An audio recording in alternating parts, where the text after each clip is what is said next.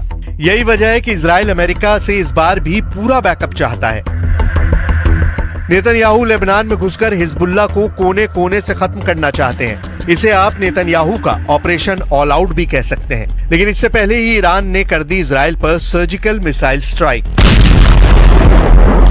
सवाल ये भी है कि क्या इजराइल हिजबुल्ला के खिलाफ युद्ध को इतनी आसानी से जीत सकता है, जबकि इससे पहले वो 2 बार फेल हो चुका है। Israel is triumphant with the success of its assassination of Nasrallah and the entirety of the senior leadership of Hezbollah. So I think that has given it impetus to carry on with what it thinks could be the elimination of Hezbollah, which is almost impossible. Iran के missile attack के बाद अब Israel की मदद के लिए America काफी दबाव में है। वो इजराइल के आसपास अड्डों पर फौज और फाइटर जेट की तैनाती बढ़ा रहा है। इस वक्त पूरे पश्चिम एशिया में अमेरिका के 40,000 सैनिक पहले से ही तैनात हैं। इराक से लेकर सऊदी अरब और कतर से लेकर कुवैत तक अमेरिका के कई सैन्य अड्डे हैं, जहां पर उसके सैकड़ों फाइटर जेट भी तैनात हैं। लेकिन हिजबुल्ला और इजराइल की लड़ाई बॉर्डर पर हो रही है और वहां इजराइल को कामयाबी के लिए कुछ नया सोचना होगा, क्योंकि अब हमला चारों तरफ से हो रहा है और इजराइल के पास अमेरिका की गारंटी ही सबसे बड़ी ताकत बची है।